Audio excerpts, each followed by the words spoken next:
అందరికీ వందనాలు.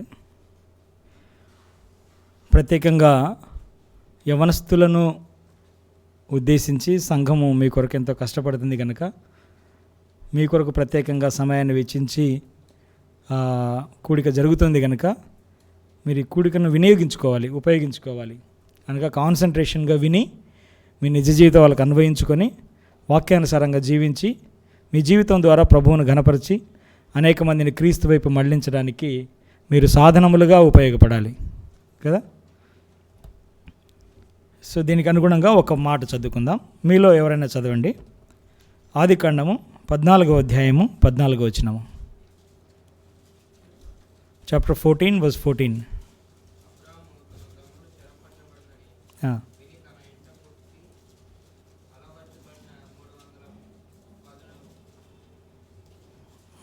స్లోగా చదువు, పర్లేదు. 10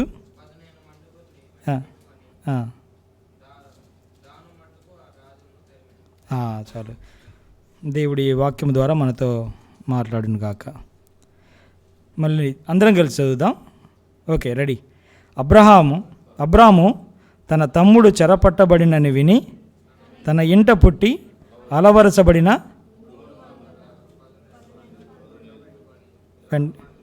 రాజులను తరివాను. 300 తర్వాత చదవండి. ఒకరు చదివారు కరెక్ట్గా. తెలుగు మీడియం వాళ్ళకి కష్టమేలే, ఇంగ్లీష్ మీడియం వాళ్ళకి కష్టమేలేండి. మా అలాంటి వాళ్ళు అయితే మేము చదువుతాము. 310 మండుగురు. ఓకే, అంటే ఈ ఫిగర్ చెప్పగలరు ఇంగ్లీష్లో ఎంత? అది 318. ఓకే, 318 అంటారు కొంతమంది. ఇది 10 మండుగురు అనేది గ్రాంధికమైనటువంటి భాష కనుక అది అర్థం కాలేదు మీకు. ఎనీవే 318 మంది.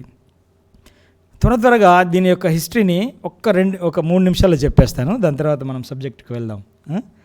14వ అధ్యాయం అనేది అబ్రహాము జీవితంలో చాలా ప్రాముఖ్యమైనటువంటి అధ్యాయము. అబ్రహాము జీవితము మనం గమనిస్తే ఇదొక తన చాప్టర్ అనుకోండి.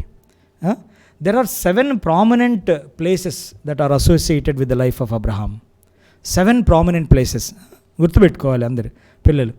మొట్టమొదటిది హారాను అంటారు, లేదా మెసపటోమియా అంటారు, లేదా కల్దీయుల ఊరు అని అంటారు, పద్దనరాము అని అంటారు, అరామ్ నహారాయిము అని అంటారు. ఎనీవే ఈ పదాలన్నింటినీ కలిపితే మనం ఒక్క మాటలో చెప్పుకోవాలంటే హారాను. దాని తర్వాత అక్కడి నుంచి మూవ్ అయ్యి సెకండ్ ప్లేస్కి ఎక్కడికి వచ్చాడంటే షెకెము. చెప్పండి, ఏ ప్లేస్? షెకెం. మొట్టమొదటిది ఏంటి? హారాను. రెండవది షెకెము. షెకెం నుంచి బయలుదేరి బేతేలుకును హాయికుని మధ్య గుడారం వేసుకున్నాడు. బేతేలు అని అనుకుందాం. మూడవది బేతేలు. చెప్పండి, బేతేలు. నాలుగవది వచ్చేసరికి ఐగుప్తుకు వెళ్ళారు. దాని తర్వాత 5వది వచ్చేసి హెబ్రోను. చెప్పండి, 5వది ఏంటి? హెబ్రోను. నేను మధ్యలో ప్రశ్నలు అడుగుతాను, యవనస్తులు కనుక మీరు అలర్ట్గా ఉండి సమాధానాలు చెప్తే మంచిది. 5వది హెబ్రోన్ తర్వాత ఎక్కడికి వెళ్ళాడంటే గెరారు అనే ప్రదేశానికి వెళ్ళాడు. చెప్పండి, గెరారు. 7వది బెయర్షెబా. అంటే ఇవి కాకుండా వేరే ప్లేస్లు ఉన్నాయి తన జీవితంలో, కానీ ఇవి ప్రాముఖ్యమైనటువంటి ప్లేస్లు. అబ్రహాం జీవితాన్ని మనం ధ్యానిస్తూ ఉంటే ఈ ప్రాముఖ్యమైనటువంటి ప్లేసెస్లో ప్రాముఖ్యమైనటువంటి ఘట్టాలు జరిగాయి తన జీవితంలో. ఎందుకంటే విశ్వాసులకు తండ్రి కనుక మనము ఆయన యొక్క విశ్వాసాన్ని అనుసరించాలి అంటే ఏ ప్రదేశంలో ఏం జరిగింది, ఎలా జరిగింది, తను ఎలా రియాక్ట్ అయ్యాడు, ఇవన్నీ మనము జ్ఞాపకం చేసుకుంటే మంచిది. ఇప్పుడు మీరు చెప్పండి, ఫస్ట్ ప్లేస్ 2, 3, 4, 5, 6, 7 బెయర్షెబా. ఈ 7 ప్లేసెస్లో ఒక విశిష్టత ఉంది. ఏంటో తెలుసా? ప్రతి స్థలంలో ఒక ప్లేస్ తప్ప ఈ మిగిలిన 6 ప్లేసెస్లో ఎయిదర్ దేవుడన్నా తనతో మాట్లాడుతున్నాడు, లేదా తనైన దేవునితో మాట్లాడుతున్నాడు. అంటే there was a communication between God and him in all the 6 places except 1. ఓకేనా? ఆ దేవునితో కమ్యూనికేషన్ లేనటువంటి ప్లేస్ ఏంటంటే అది ఐగుప్తు, 4th place. ఓకేనా? 4th placeలో అది చెప్పపెట్టకుండా దేవుని అడగకుండా ఆయన ఐగుప్తుకు దిగి వెళ్ళాడు, అక్కడ నష్టపోయాడు, మళ్ళీ తిరిగి వచ్చాడు. రెండోది, ఈ 7 స్థలాల్లో చాలా ప్రాముఖ్యమైనటువంటి ప్లేసు, లేదా తన జీవితంలో ఎన్నో ఆశీర్వాదాలు పొందుకొని దేవునితో సహవాసం కలిగినటువంటి ప్లేస్ ఏంటో తెలుసా? 5వ ప్లేస్ ఏంటిది? హెబ్రోను. ఈ హెబ్రోన్ అనే స్థలంలో దేవునితో ఎక్కువగా ఆయన సహవాసం కలిగి ఉన్నాడు. The more friendship, more closeness with the lord. Okay, ఇప్పుడు మనం చదువుకున్న ఈ యొక్క 14వ అధ్యాయంలో కూడా ఇక్కడ జరిగినటువంటి సందర్భం అంతా ఆ 5th ప్లేస్లోనే జరిగింది, హెబ్రోన్లో జరిగింది. ఇక్కడ మనం చదువుకుంటే ఒక యుద్ధం జరిగిందనమాట. ఒక 4 రాజులు ఉన్నారు, 5 మంది రాజులతో యుద్ధం చేశారు. సరే, అవన్నీ మనకు అనవసరం అని అనుకుంటే, అందులో ఈ గెలిచిన రాజులు ఏం చేశారంటే, అబ్రహాముకు ఒక అన్న కొడుకున్నాడు. ఏం పేరు అతని పేరు? లోతు కుటుంబాన్ని చెరపట్టుకొని వెళ్ళిపోతారు. ఒక రాజు చెరపట్టుకొని వెళ్ళిపోయిన తర్వాత ఈ విషయం తనకు తెలుస్తుంది అబ్రహాముకు. తన హెబ్రోన్లో ఉండగా ఈ విషయం అర్థమైంది. ఎవరో వచ్చి చెప్తారు. చెప్పిన తర్వాత తను ఏం చేశాడు? సర్లే, నా అన్న కొడుకు నన్ను విడిచి వెళ్ళిపోయాడు కదా, అతను ఏదో తన ఇష్టం వచ్చినట్టు జీవిస్తున్నాడు కదా అని వదిలిపెట్టలేదు తను కదా. తను యుద్ధానికి వెళ్ళాడు, ఆయన విడిపించుకొని వచ్చాడు. కానీ యుద్ధానికి వెళ్ళే ముందు కొంతమందిని వెంట పెట్టుకొని వెళ్ళాడు. ఎవరెవరు చెప్పండి, చెప్పాలి. మనుషుల పేర్లు లేవు అక్కడ. 318 మంది, చదవండి. ఇంట పుట్టి అలవరచబడిన 318 మంది, వారిని వెంట పెట్టుకుని వెళ్ళాడు ప్రియులారా. వాళ్ళను 15వ వచనంలో ఏముందో చూడండి. రాత్రి వేళ అతడును అతని దాసులును, అనగా వీళ్ళు 318 మంది ఎవరు అంటే ఇంట పుట్టిన దాసులు. ఫస్ట్ వాళ్ళ క్వాలిఫికేషన్ ఏంటంటే వాళ్ళు దాసులు, they are the servants in the house. కానీ ఇప్పుడు ఎక్కడికి వెళ్ళారు అబ్రహాంతో పాటు చెప్పండి?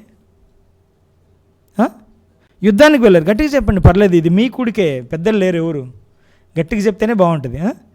ఇప్పుడు వాళ్ళు యుద్ధానికి వెళ్ళారు కదా, కానీ వారి యొక్క ప్రొఫెషన్ ఏంటి? మామూలుగా బేసికల్గా దాసులు, ఇంట పుట్టిన దాసులు వీరు కదా.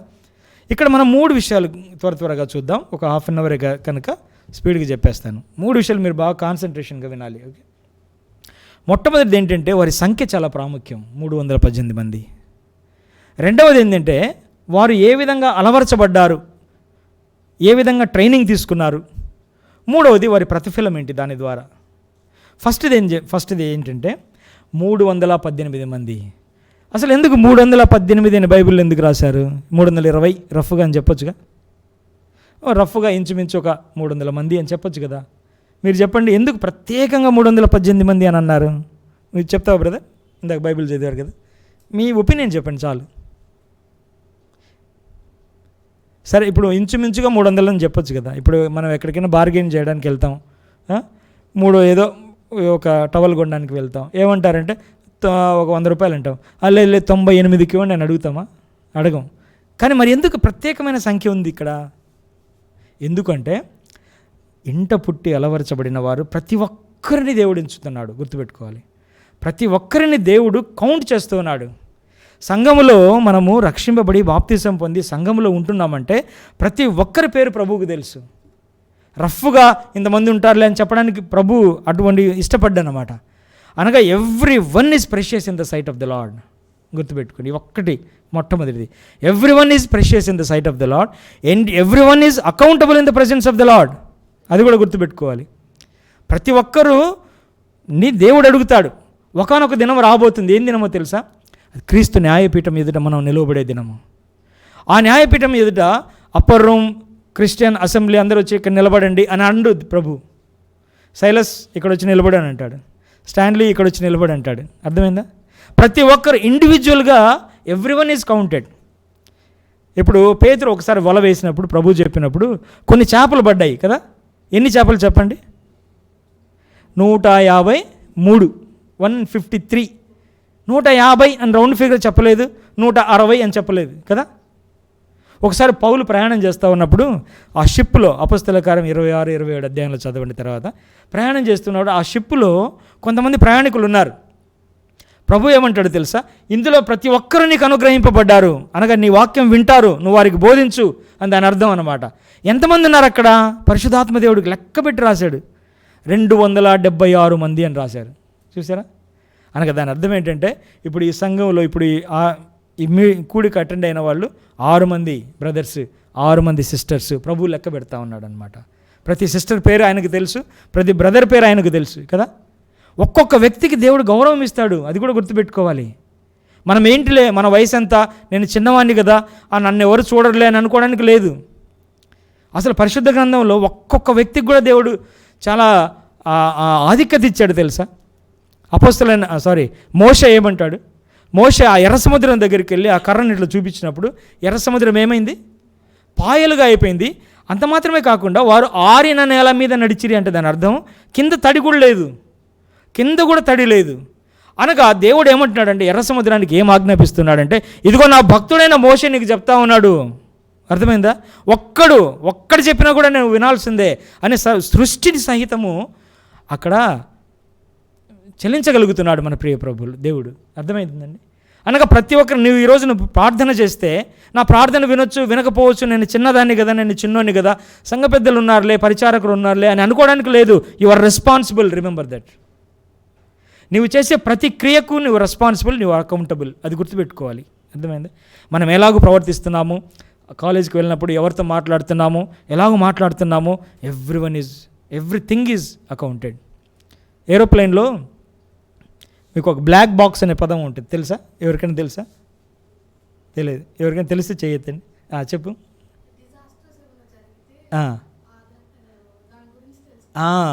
ఇప్పుడు డిజాస్టర్ జరిగితే దాని గురించి, అది ఏరోప్లేన్లో వెనక భాగంలో అది స్టోర్ ఏంటి, చిన్న కాంపోనెంట్ అంతే. అది ఎన్నో 100 డిగ్రీస్లో కూడా అది కాలిపోదు. సముద్రం అడుగున పడిపోయినా కూడా అది నీళ్ళ ద్వారా ఏం డ్యామేజ్ కాదు.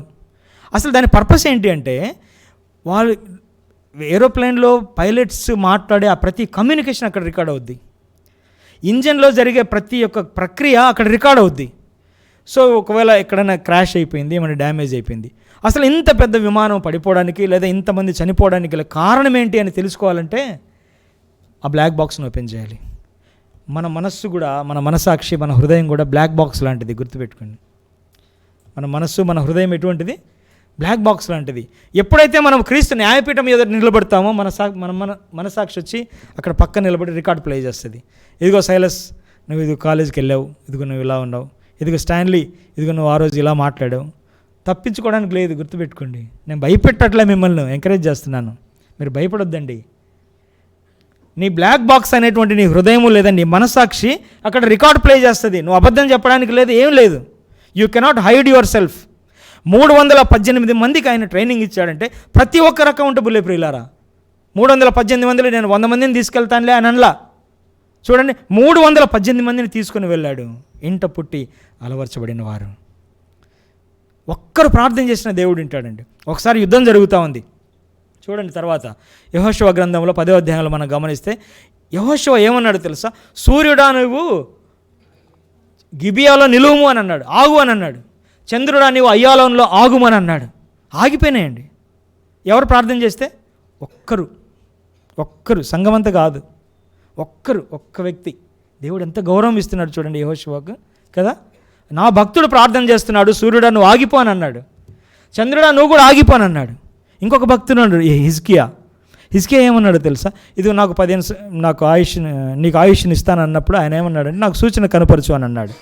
సూచన కనపరచు అంటే ఏం సూచన అడిగాడు? ఇదిగా ఆహాజు యొక్క నీడ మెట్ల మీద ఒక 10 మెట్లు వెనక్కి జరిగేటట్టు చెయ్యి అని అన్నాడు. ఈ భాష మీకు అర్థం కాదులేండి, ఎందుకంటే ప్యూర్ ఇంగ్లీష్ మీడియం కదా. నేను మీ భాషలో చెప్తాను. మీ భాషలో చెప్పాలంటే, ఇప్పుడు భూమి సూర్యుని చుట్టూ ఇలా తిరుగుతుంది కదా, అది తనకు తాను ఇట్లా తిరుగుతుంది కదా. తిరుగుతున్నప్పుడు యెహోషువ ఏం ప్రార్థన చేశాడు? సూర్యుడా నీవు ఆగిపో, చంద్రుడా నీవు ఆగిపో అంటే భూమి కూడా ఇట్లా ఆగిపోయింది అంతే, అంటే తిరగట్లా యెహోషువ ప్రార్థన చేస్తే. కానీ హిజ్కియా ఏం ప్రార్థన చేశాడు తెలుసా? తిరగడం కూడా కాదు, ఆగడం కూడా కాదు, ఒకసారి వెనక్కి తిప్పు అని అన్నాడు. ఇప్పుడు భూమి యాంటీ క్లాక్ వైజ్ తిరుగుతూ ఉంది కదా, తన వైపు తను ఇట్లా తిరుగుతుంది కదా. ఆగడం కాదు, ఒక్కసారి మన వెనక్కి తిప్పు, 10 నిమిషాలు వెనక్కి తిప్పు అని అన్నాడు హిజ్కియా. తిప్పాడు తెలుసా. చరిత్ర చూడండి. ఆ చరిత్రలో ఒకానొక దినాన సృష్టి మొత్తము డే మొత్తం వెనక్కి వెళ్ళిపోయిందంట. శాస్త్రజ్ఞులు చెప్తూ ఉన్నారు, ఇది కథ కాదు ప్రియులారా. కారణం ఏంటి తెలుసు? ఒక్క భక్తుడు ప్రార్థన చేస్తే. ఈరోజు నువ్వు ప్రార్థన చేస్తే నీ ప్రార్థన వింటాడు, నువ్వు ప్రార్థన చేసిన ప్రార్థన వింటాడు. కానీ మనం యోగ్యమైన జీవితం ఉంటేనే వింటాడు కదా. మోషేకు యోగ్యమైన జీవితం ఉంది, ప్రార్థన విన్నాడు కదా. యెహోషువ ప్రార్థన విన్నాడు, హిజ్కియా ప్రార్థన విన్నాడు. ఒక్కరు ప్రార్థన చేసినా కూడా సృష్టి యావత్తును ఆపగలిగే ఆ యొక్క గొప్ప కార్యాలు ప్రభువు చేస్తాడు ప్రియులారా. 318 మంది ఇంట పుట్టినటువంటి దాసులు. మీరు కూడా అందరూ ప్రభువులో పుట్టారు కదా, ప్రభువులో తిరిగి జన్మించారు, రక్షింపబడ్డారు, బాప్తిసం తీసుకున్నారు, కొంతమంది సంఘంలో ఆరాధన చేస్తూ ఉన్నారు. మీరు కూడా అటువంటి వారే ప్రియులారా, దేవునికి ఎంతో ప్రెషియస్. రెండవది చూద్దాం, అదే వచ్చిన మళ్ళీ చదువుతారా ప్రియులారా? మళ్ళీ చదవండి.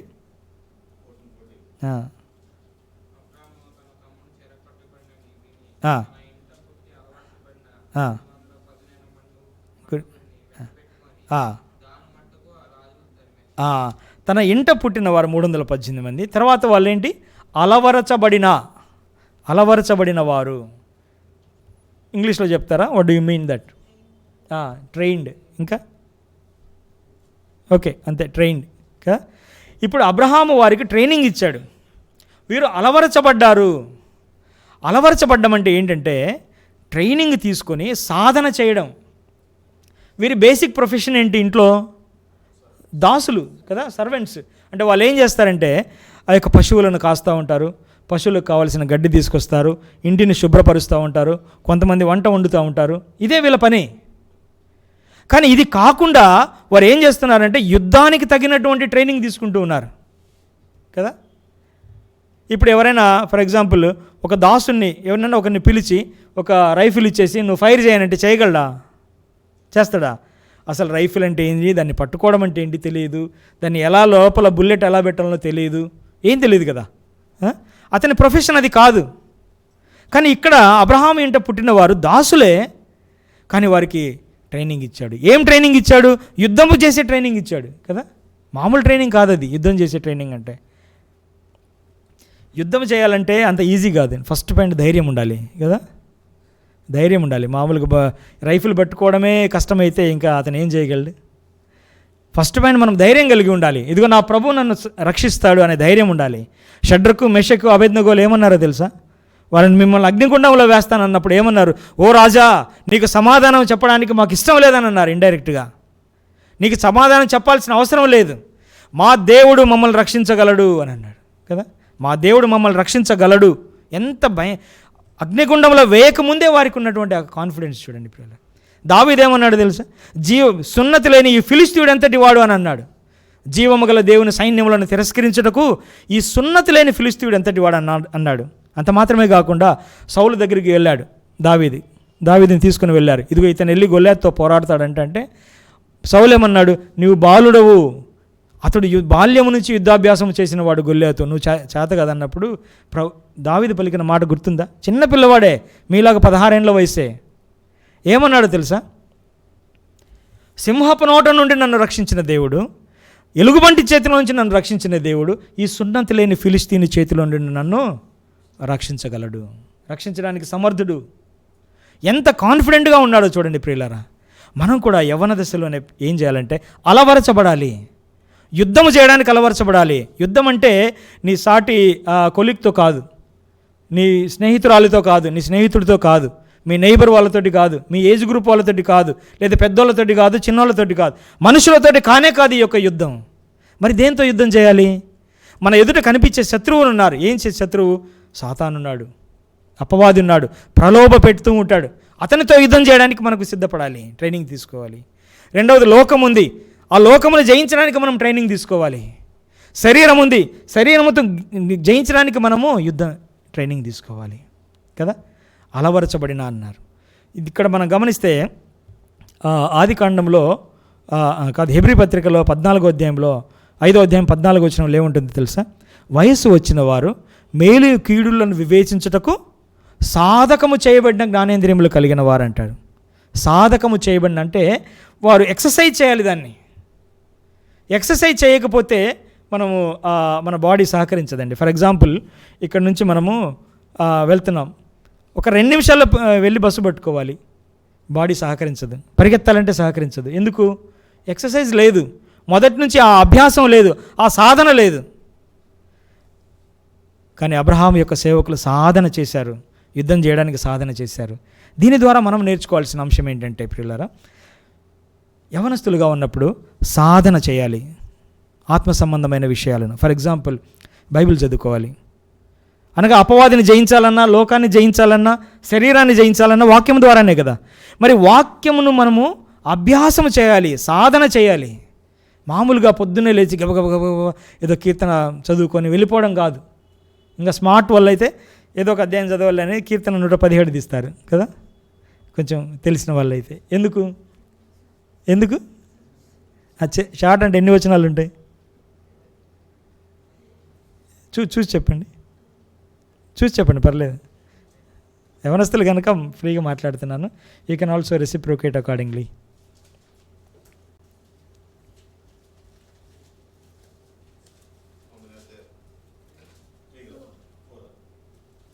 2 2 వచనాలు ఉన్నాయి కాబట్టి గబగబా చదివి, మమ్మీ నేను చదివేశాను, ఇదిగో నేను వెళ్ళిపోతున్నాను ఇంకా అని అంటారు కదా. అట్లాంటి మనకు చదవడం అనేది మనకు ఏమాత్రం ఉపయోగపడదు ప్రియులారా. ఏమాత్రం మన లోకాన్ని జయించలేము, అపవాదిని జయించలేము. ఎక్కడ మన ఆత్మీయమైన తృప్తి మన స్వతృప్తి తప్ప ఏముండదు అక్కడ. మరి సాధన చేయాలంటే ఏం చేయాలి? మనం చదువుకోవాలి ప్రత్యేకంగా. దీనికోసం కొంతనే టైం కేటాయించాలి. It is true that you are busy with your education schedules, కాదని చెప్పట్లేదు. కానీ ప్రభు వాక్యం కోసం కొంత సమయం కేటాయించాలి. ప్రతిరోజు అలా చదువుతూ వెళ్తే దాన్ని సాధన చేసిన వారం అవుతాం. అప్పుడు మనము లోకాన్ని జయించగలం.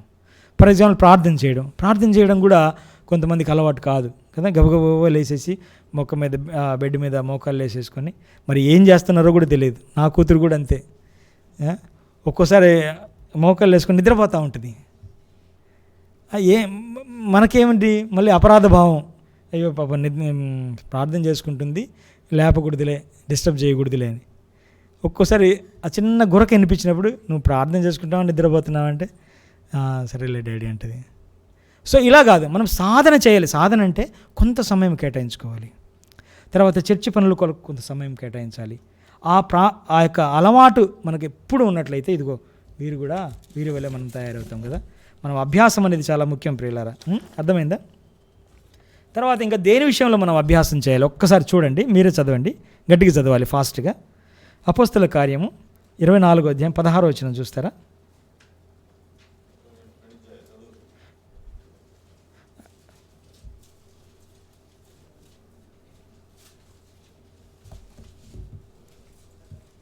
హ్మ్? 24:16. పర్లేదు, తప్పు చదివినా పర్లేదు, ఏం కాదు. మేము మళ్ళీ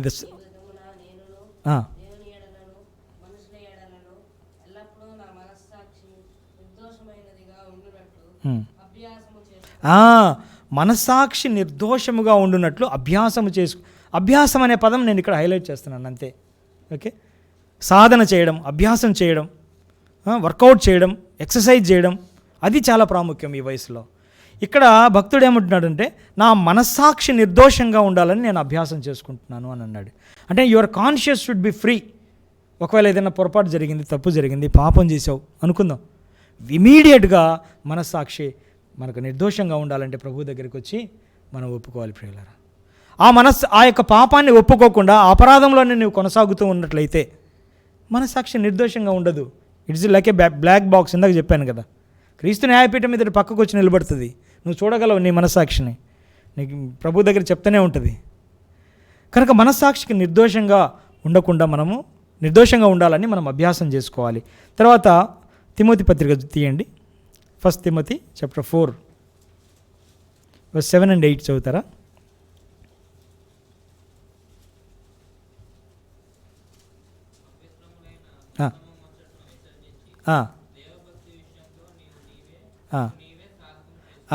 దేవభక్తి విషయంలో నీకు నీవే సాధకం చేసుకున్నాము. చాలు.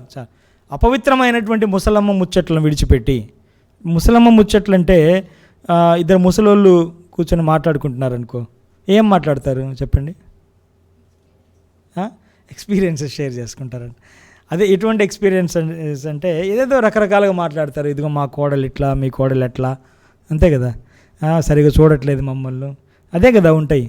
లేకపోతే ఏమన్నా మనం ఆయనకు ట్రంప్కు సలహా ఇద్దాం, లేదంటే జెరూసలేంకు సలహా ఇద్దాం, వాళ్ళు ఎవరు బాంబింగ్ చేయకుండా, ఇటువంటి మాటలు ఏమన్నా మాట్లాడతారా? ఏం మాట్లాడరు. వారు ఇతరులకు నష్టం కలిగించే మాటలే ఉంటాయి అందులో, ఇతరులను బాధ పెట్టే మాటలే ఉంటాయి అందులో. అవన్నీ పక్కన పెట్టేసి ఏమంటున్నాడో తెలుసా, దేవభక్తి విషయంలో నీకు నీవే సాధకం చేసుకున్నామంటే, దేవభక్తి విషయం అంటే మనం భక్తిపరులుగా ఉండాలంటే మనం ఎక్సర్సైజ్ చేయాలి, స్పిరిచువల్ ఎక్సర్సైజ్.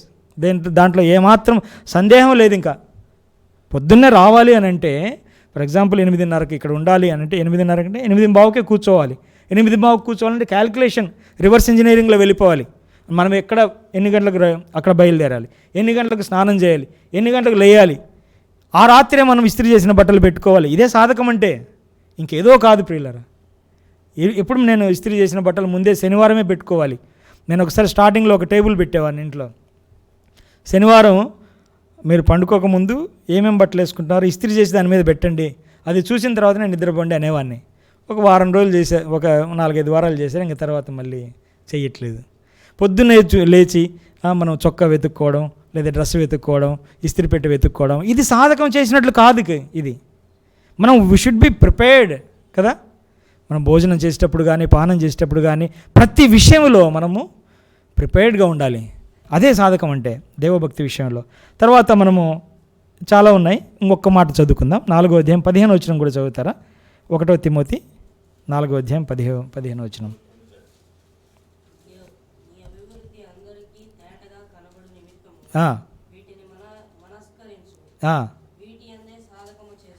చాలు. వీటి అందే అంటే దానిపైన ఏం రాయబడిందంటే దేవుడు ఇచ్చినటువంటి వరములు. ఒక్కొక్కరికి ఒక్కొక్క వరం ఇస్తాడు దేవుడు కదా. కొంతమందికి చెప్పే వరము, కొంతమంది పంచిపెట్టే వరము, కొంచెం ఈ విధంగా రకరకాల వరాలు ఉంటాయి. ఆ వరాలన్నింటినీ మీరు పెద్దగైనప్పుడు తర్వాత మనం బైబిల్ స్టడీలో మీరు నేర్చుకోవచ్చు. కానీ ఎవరికైతే ఆ వరం ఇవ్వబడిందో ఆ వరముల నిమిత్తమై మీరు సాధకము చేసుకోవాలి. అనగా you should do the exercise. For example స్టాన్లీకి ఒక మంచి వరం ఇచ్చాడు అనుకోండి దేవుడు, ఒక సిస్టంలో బాగా స్పీడ్గా చేయగలిగింది. సంఘంలో ఏదైనా వర్క్ ఉంటే అతను యూ షుడ్ టేకప్. అర్థమైందా? కొంతమందికి మంచి పాటలు నేర్పించే వరం ఉంది అనుకోండి సిస్టర్స్కి, you should take up the Sunday school. అంటే సంఘ పెద్దల పర్మిషన్ తోటి నేను చెప్పానని కాదు. ఆ వరం ఇచ్చినప్పుడు ఆ వరాన్ని ఉపయోగించుకోవాలి, దాంట్లో సాధకము చేసుకోవాలి, సాధన చేయాలి అని దాని అర్థం.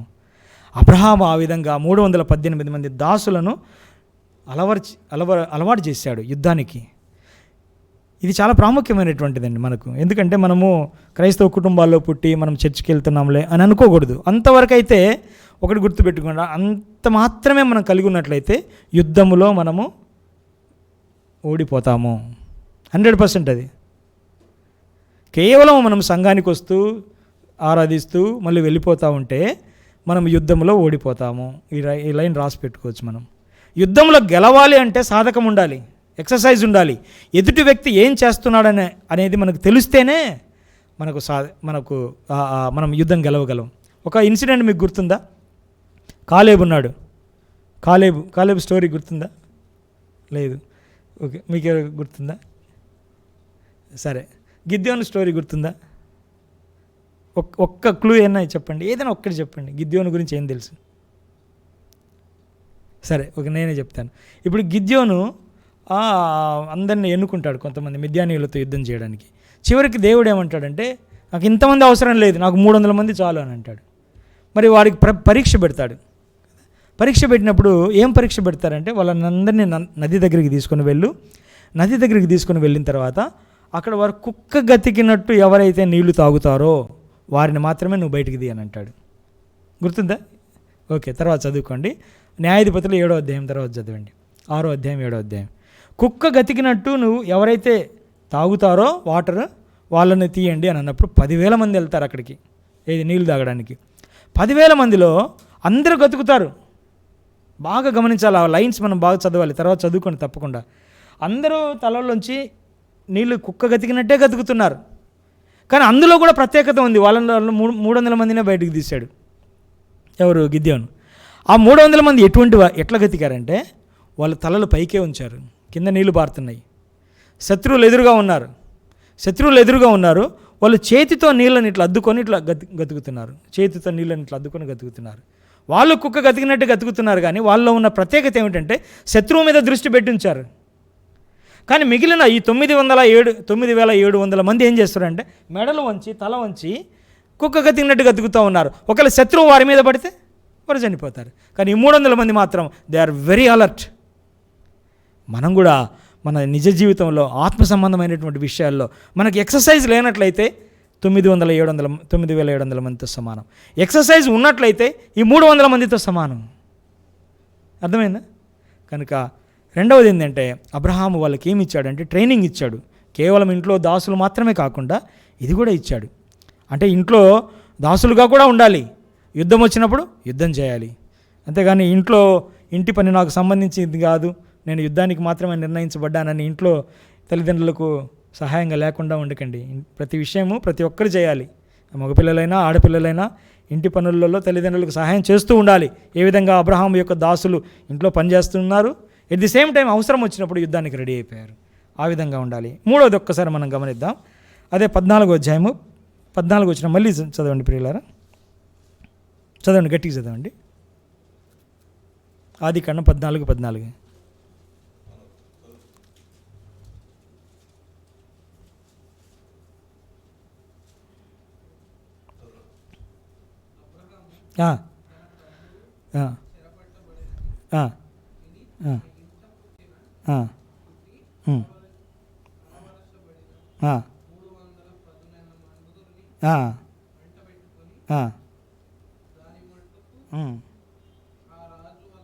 రాజులను తరిమెను.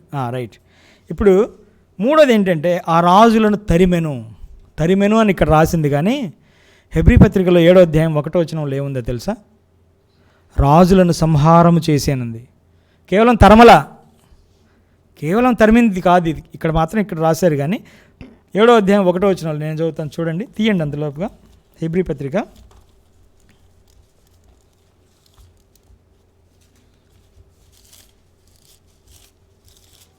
7వ అధ్యాయం 1వ వచనం.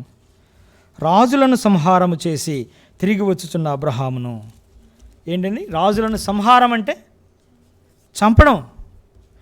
చంపబడినటువంటి వ్యక్తులు ఎవరో తెలుసా? ప్రపంచంలోనే పెద్ద రాజులు, మామూలు కాదు వీరు. సాధారణమైన చిన్న చిన్న రాజులు కాదు, ప్రపంచంలోనే పెద్ద పెద్ద రాజులు.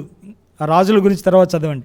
అటువంటి రాజులను సహితము తరమడం కాదు, వాళ్ళని సంహారం చేసి తిరిగి వచ్చారు. ఎవరు? ఈ 318 మంది. ఎంత గొప్ప విజయం చూడండి. సో మూడవది ఏంటంటే వారు కేవలం అలవరచబడ్డం మాత్రమే కాదు, వారు విజయాన్ని చేకూర్చినటువంటి వారు అబ్రహాముకు కదా. 3 విషయాలు మనం గమనించాం. 3 విషయాలు మీరు ప్రత్యేకంగా మళ్ళీ గుర్తుపెట్టుకోవాలి. మొదటిది ఏంటంటే 318 మంది ఇంట పుట్టినవారు. ఇంట పుట్టినవారంటే సంఘములో మీరు అంగములుగా చేర్చబడిన తర్వాత ప్రతి ఒక్కరిని దేవుడు గమనిస్తూ ఉన్నాడు. ప్రతి ఒక్కరిని. Everyone is precious, everyone is accountable. మీరు చేయాల్సిన పరిచర్య మీరు చేయాలి, మీరు చేయాల్సిన పని మీరు చేయాలి. సంఘ పెద్దలు, పరిచారకులు ఏదైతే మీకు చెప్తారో అది మీరు చేయాలి. వారు దాసులుగా ఉన్నారు. That was their basic profession. ఆ ప్రొఫెషన్లో వారు చేస్తూ ఉన్నారు, మీరు కూడా చేయాలి కదా. కొంతమంది చేపలు మడత పెట్టినంటే ఎదుగు వస్తున్నానన్నా అని అటు వెళ్ళిపోతారు. నేను మీ గురించి కాదు చెప్పే, మీ గురించి మీరెవరో నాకు తెలియదు, ఇదే ఫస్ట్ టైం నేను రావడం కదా. అటు వెళ్ళిపోతారు, లేదా ఇటు వెళ్ళిపోతారు. కొన్ని ఊర్లలో ఎవరో చేస్తారులే అన్నట్టుగా. మొట్టమొదట మనము ఇంట పుట్టిన వారం అనగా రక్షింపబడి బాప్తీసం పొందిన వారం, తిరిగి జన్మించిన వారం కనుక ప్రభు యొక్క పనిని మనము ఇష్టపూర్వకంగా చేయాలి. రెండవది ఏంటంటే వారు అలవరచబడినటువంటి వారు. దేనికి అలవరచబడినటువంటి వారు? యుద్ధానికి అలవరచబడినటువంటి వారు. ఎవరితో యుద్ధం? మనుషులతో కాదు. ఎఫెసీ పత్రిక 6వ అధ్యాయంతో రక్తమాంసములతో యుద్ధం కాదు కదా. ఎవరితో యుద్ధం? అక్కడ 6వ అధ్యాయంలో తర్వాత చదువుకోండి. లోకముతో యుద్ధం, మనకు శరీరంతో యుద్ధం, సాతానుతో యుద్ధం. మరి వారితో వారిని జయించాలంటే మనకేముండాలంటే ఇక్కడ అభ్యాసం ఉండాలి, సాధన ఉండాలి, సాధకము చేసుకోవాలి మనల్ని మనం. మూడవది మనం గమనిస్తే అప్పుడు మాత్రమే సాతానును తరమగలము, సంహరించగలము. అది సాధారణమైన భాషలో చెప్పబడింది. సంహారం అంటే సాతాను మనం చంపడమని కాదు, కానీ అతని యొక్క క్రియలను మనం లయపరచగలము. అతని యొక్క అధికారం మన మీద ఉండదు అని దాని అర్థం. కనుక ఈ 3 విషయాలు మనము ధ్యానించుకుందాం ప్రియులారా. ఇది చూడ్డానికి సింపుల్ వర్సే. 318 మంది అలవరచబడినటువంటి దాసులు యుద్ధానికి వెళ్ళారనేది సింపుల్ వర్డ్సే, కానీ దాని వెనక అబ్రహాముకు చాలా ప్రయాసం ఉంది. అబ్రహాం చాలా ప్రయాసపడ్డాడు కదా. ఆ ప్రయాసకు తగిన ప్రతిఫలాన్ని వారు చూపించారు. సంఘం మీకోసం ప్రయాసపడుతూ ఉంది. యవనస్తులు బాగా ఎదగాలి, ప్రభువు పరిచర్య చేయాలి, ప్రభువును మహిమపరచాలని సంఘం ప్రయాసపడుతూ ఉన్నప్పుడు మరి వారు పడే ప్రయాసకు మీరు ఫలం చూపించాలి. యవనస్తులుగా ఉన్నప్పుడు ఇంట పుట్టారు, ప్రతి ఒక్కరు అకౌంటబులే. రెండవది ట్రైనింగ్ తీసుకోవాలి. ఎక్కడో తీసుకోకూడదు. మనం ఏదో బైబిల్ కాలేజ్కి వెళ్తేనే మనం ఇట్లుంటుంది, లేదా ఫలానా చోటుకి వెళ్తే ఇలా ఉంటుంది అని కాదు. సంఘమే, the local assembly is the training centre. ఎక్కడో కాదు, ఇక్కడే పాటలు పాడాలి, ఇక్కడే మనం సంఘంలో ప్రభువును మహిమపరచాలి. ఇక్కడి నుంచి మనం బయటకు వెళ్ళాలి. ఇక్కడి నుంచి బయటకు వెళ్ళి అనేక మంది ఆత్మలను సేకరించాలి. మూడవది, విజయం కావాలంటే మనము ఈ యొక్క అభ్యాసము సాధకం చాలా ప్రాముఖ్యం ప్రియులారా. రోమీయులకు రాసిన పత్రిక 8వ అధ్యాయంలో వారు అత్యధికమైన విజయం అని అంటారు. ఇంగ్లీష్లో ఏమని ఉంటుంది తెలుసా దాని ఆ పదం? వారు అత్యధికమైన విజయం పొందిరనే దాన్ని ఇంగ్లీష్లో సింపుల్గా ఏదో విక్టరీ అని ఉండదు, మోర్ దాన్ కాంకరర్స్ అని ఉంటుంది ఇంగ్లీష్లో. చూడండి తర్వాత 8వ అధ్యాయం, మోర్ దాన్ కాంకరర్స్. అసలు కాంకరర్ అంటేనే విజయము చేసేవాడు. And if you are in this state you are more than conquerors. Conquerors కంటే ఎక్కువగా బలము కలదు అని దాని అర్థం ప్రియులారా. కనుక ఈ 3 విషయాలు జ్ఞాపకం చేసుకోండి. యవనస్తులకు ఇచ్చినటువంటి ఆధిక్యతను మనం ఉపయోగించుకోవాలి. యవనస్తులకు ఇచ్చినటువంటి బలము, జ్ఞానము ఇవన్నిటిని మనము సాధన చేయాలి, అభ్యాసం చేయాలి. సంఘానికి ఉపయోగకరంగా ఉండాలి, సమాజానికి ప్రయోజనకరంగా ఉండాలి, దేవుణ్ణి మహిమపరచాలి. ఇవన్నీ మనసులో పెట్టుకొని మీరు ముందు కొనసాగాలని నేను ఆశిస్తూ ఉన్నాను. ప్రభు ఈ యొక్క వాక్యం ద్వారా మనతో మాట్లాడుటకు ప్రభు మన ఇళ్ళ కృపను అనుగ్రహించును గాక.